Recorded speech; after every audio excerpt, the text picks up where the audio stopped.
Alright, so the time has come for me to give my thoughts on the last 3 episodes of WandaVision. In addition, I'll also be talking about my final thoughts on the show, what worked, what didn't, that whole thing. I thought it was cool that as the show moves forward, so does time, where the first couple of episodes resemble the 1950s Dick Van Dyke sitcom, and now the episodes are resembling more modern kinds of TV like Modern Family, for example. So Monica enters Westview to try and save Wanda from letting her powers bring out her dark side, but Wanda's already crossed over, since she's holding innocent people hostage for her personal gain. It's understandable why she does this, since she sacrificed the one she loved for the universe, but she's definitely not a hero anymore. Call Westview a misstep along the way, but Wanda did scar innocent people for life.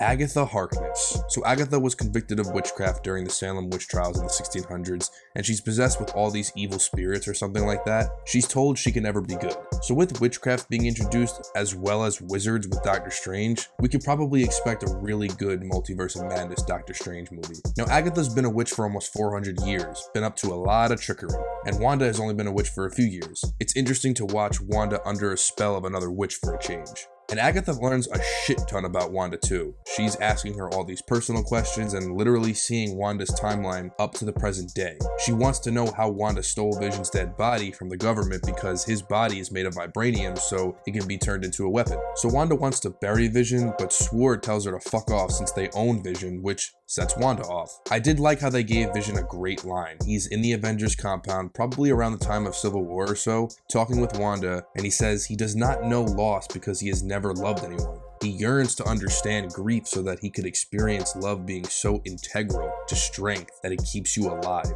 Powerful stuff, baby. Powerful stuff. In episode 8, we learn a lot about Wanda's past. As a kid, she loved watching sitcoms, which explains why her reality was subliminally inspired by sitcoms. When Wanda is emotionally charged and pushed hard enough, she can literally create realities. People even. Agatha finally name drops Wanda, claims that she was supposed to be a myth, a godlike being capable of creating realities. A step closer to people being able to conjure life out of nothing. The Scarlet Witch. That might make Wanda one of the most powerful beings in the Marvel Universe, at least the Marvel Cinematic Universe. Meanwhile, Sword reincarnates Vision on their own. They just had to, right? I like how the Frankenstein weaponized Sword Vision faces off with our Vision and is about to do what Thanos did to him in Infinity War and just pull the Mind Stone out of his head, and Vision is just like, nope, not that shit again. Now, I gotta be honest, the villains of this show suck.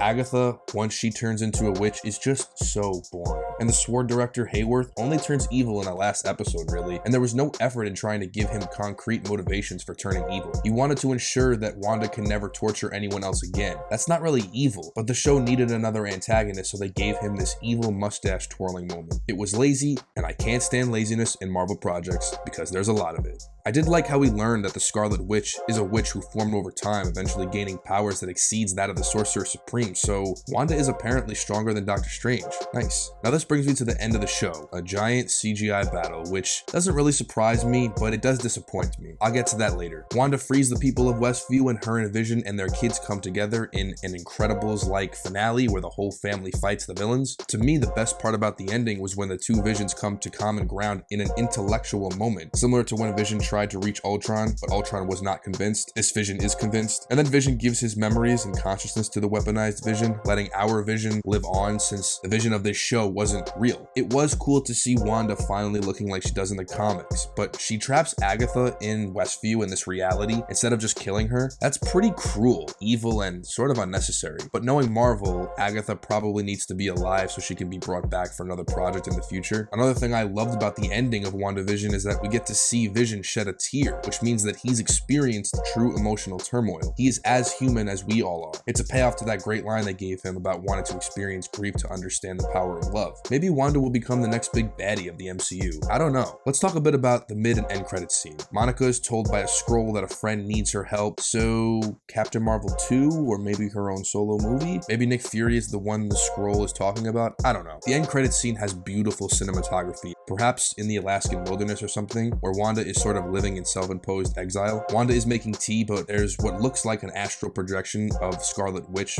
reading from a sacred book or something. I'm not sure what it means. Maybe her powers are so strong that she can enter the astral plane like Doctor Strange. Maybe there will be a tie-in with Doctor Strange in the Multiverse of Madness movie. I'm not sure. All in all, I appreciate Marvel coming out of the gate swinging with their first TV series, changing up the Marvel formula a bit, knowing that they had to do something refreshing following Endgame. WandaVision does not feel like an extended MCU film. It feels like an extension of the Marvel narrative. It gives Wanda and Vision, two often overlooked characters in comparison to the more favorable ones, more characterization, more time. WandaVision is definitely not the best thing Marvel has done. It was entertaining, but it wasn't entirely satisfying. WandaVision is character-driven, and character-driven stories tend to be more acclaimed than others. There is a lot of emotion, which the MCU does well, usually. Their most emotional project by far was Endgame, and that film had billions of people around the world crying. While I appreciated and liked the depths that the MCU went in this show, I did not feel anything at the end. I didn't feel bad for Wanda. I sort of missed Vision, but Vision gave the Terminator Vision his memories, which means our Vision is not really dead. And the whole X-Men crossover throwaway dick joke did not do wonders for my psyche. Now, I know in my last video I said that the writing of the show is good and I liked it so far, which was true, mostly for the middle portion. However, I was really less impressed with the final 3 episodes of this series. I finished watching WandaVision about a week ago and I have already forgotten about it. The show, while certainly not a bad show, started off good and refreshing, but it ended the same way every other Marvel project does. So I was a bit disappointed. Now let's talk about the CGI. A sitcom-themed show does not need a giant CGI final battle, which by the way looked terrible. Marvel has pulled off some really good CGI in the past, but they phoned this show's CGI fight in. I'm telling you, they really did. The final fight was not as visually impressive as it should have been. I guess Marvel figured that there wasn't much action in the show, so the final episode needed to pay off, but I think a more down-to-earth story that really paid attention to the characters in a way that Marvel hasn't yet done would have let this show really stand out. This is a TV show. There's way more time to flush characters out, but for the most part they didn't, and that's disappointing. Now, it'll be hard to top Thanos, but like I said, the villains were just terrible. They were forgettable and weak,